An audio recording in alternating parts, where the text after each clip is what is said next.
Well, good morning. Happy Friday. Taking a live look outside this morning in the 9 News backyard. You can see the snow is falling this morning. You can see it accumulating there on the grass as well. We've got team coverage covering snow in both the high country and foothills this morning.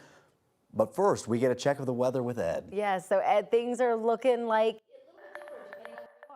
Exactly right. This is a storm system that has widely different effects depending on where it is in the state. Northeastern Colorado got pounded. Mountains got pounded. We've got some light snow, which is melting as it hits the ground. 24 degrees out at the airport right now. We see teens, 20s, 30s pretty much across the state, pretty close to 40 degrees out there in Grand Junction.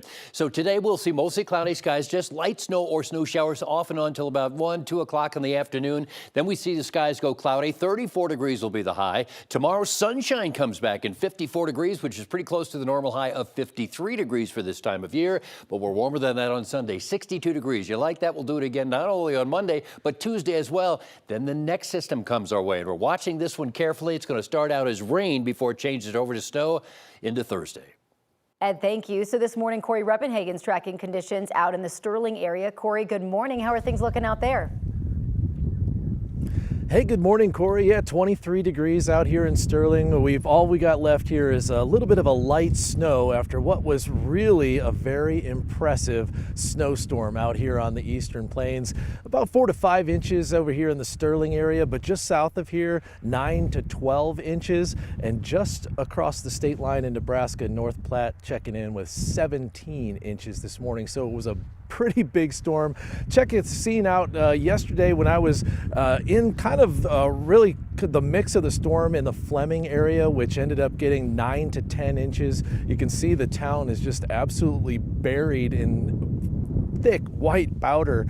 It really looked kind of like a scene out of Crested Butte, somewhere maybe Breckenridge, in some of these winter storms. But this is pretty unusual for the Eastern Plains, maybe 1 or 2 times a year where they get more than 4 or 5 inches. So a big storm like this is very impressive. And really, it was really heavy, wet snow when it was coming down in the thick of it, in those really heavy bands, about 2 inches per hour at times. So there were some power outages, problems on the roads, of course, but for the most part, guys, this storm was actually pretty welcome out here because the moisture was much needed. It's been one of the least snowy years that we've had in a long time out here on the Eastern Plains. Yeah, so they're loving it this morning. Corey, thank you. And we do have team coverage tracking that snow all morning long. Our team is across the state for you. You can follow along with all the updates on our 9 News app that is free to download in the Apple and Google Play stores. We want to get some of your other headlines right now at 5:03. Investigators in Douglas County need help solving a decades-old cold case.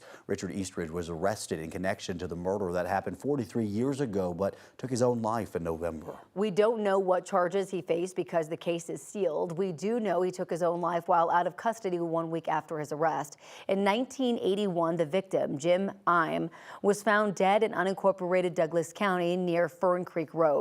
Investigators say Ime planned to meet Eastridge and others in Woodland Park. They were finalizing details for Ime to sell a large amount of marijuana. Investigators say Eastridge and others planned to rob Ime, which ultimately led to the murder.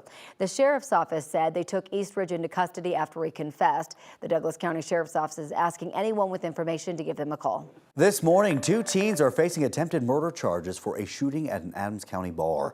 The DA's office hasn't identified the suspects, but did reveal that they are both younger than 18. The shooting happened last Saturday night at 5280 Sports Bar.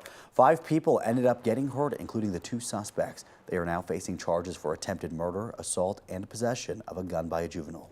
CDOT wants to lower the number of crashes on a stretch of Highway 287 between Ted's Place and the Wyoming border. This morning, we're getting a look at CDOT's 10-year safety plan. CDOT says they have seen more than 300 crashes there since 2017. 14 people have died, including 3 University of Wyoming swimmers killed in a crash last month.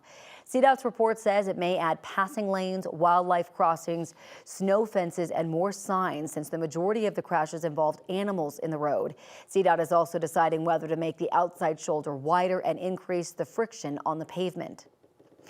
Well, it's 5:05 right now, and President Joe Biden delivered his third State of the Union address on Capitol Hill last night. The president shared his vision for the nation heading into another general election campaign. During his speech, President Biden addressed issues including border security, abortion, and the Israel-Hamas war. He addressed both family members of Israeli hostages and lawmakers from his own party outraged about the suffering in Gaza, saying Israel must allow more humanitarian aid into the region. Israel must allow more aid into Gaza to ensure humanitarian workers aren't caught in the crossfire. And they're announcing they're going to have a crossing in northern Gaza. To the leadership of Israel, I say this: humanitarian assistance cannot be a secondary consideration or a bargaining chip. Protecting and saving innocent lives has to be a priority.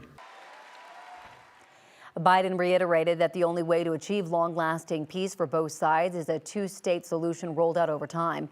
Meanwhile, Speaker Mike Johnson said he was disappointed with the speech, calling it a campaign speech.